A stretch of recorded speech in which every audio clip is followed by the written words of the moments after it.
بسم الله الرحمن الرحیم. زیاتونو کتونکو السلام علیکم ورحمۃ الله وبرکاتہ. تاسو دینی مسائل او دغه حل سره مونږ یو ځل بیا موجود یو. حضرت علامه مولانا مفتی محمد طاهر سلمه الله تعالی تاسو کوم سوالات دي دغه جوابات در کله پر موجود دي. مفتی صاحب د مرګ تاسو کې علي رحمان خورچم د پنځپیر شګې نه دی کوي دی چې قرباني په وزن باندې غسل څنګه دي، یعنی په ناب تول باندې دا جایز دی او کنه په دې قرباني کیږي کنه؟ بسم الله الرحمن الرحیم.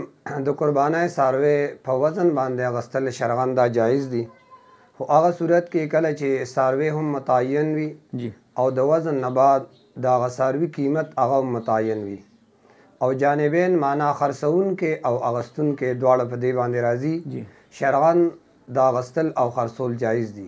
صحیح. په داسې ساروی باندې قرباني جایز ده. ها البته د دې خبرې لحاظ ساتل پکار دی چې اغستو په وخت کې سړی مقصود هغه ګوره صرف قرباني د غوښې د اصول نیت پکې د انسان نه.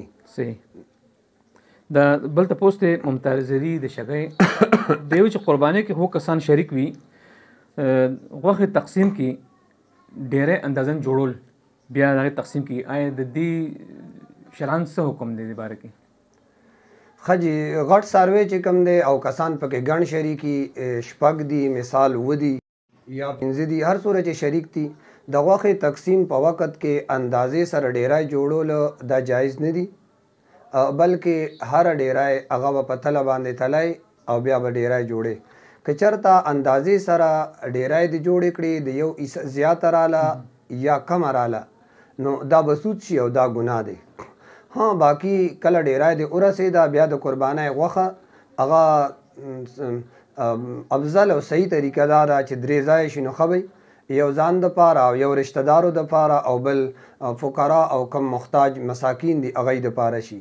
ها که چېرته کې یو کور کې اهل و عیال د سړي زیات وي نو بیا که غوښې ته خپله ضرورت دی نو بیا غوښه که دی تقسیمۍ پاتې کېږي ورته نه نو دغه ټیم کې بیا دی لره غوښه ورکول صدقه کول نه دي په کار، بس ټوله د ځان ته پاتې کړي چې د کوم کور والا اهل و عیال زیات وي نو هغوی که چېرته نه ورکوي صدقه نه کوي نو جایز ده وله ټوله ځان ته هم پاتې کولی شي. جي جزاک الله خیر. عزتمندو که ستاسو هم ذهن کې د قربانۍ متعلق څه قسم سوال وي تاسو موږ ته رالیږلی شئ.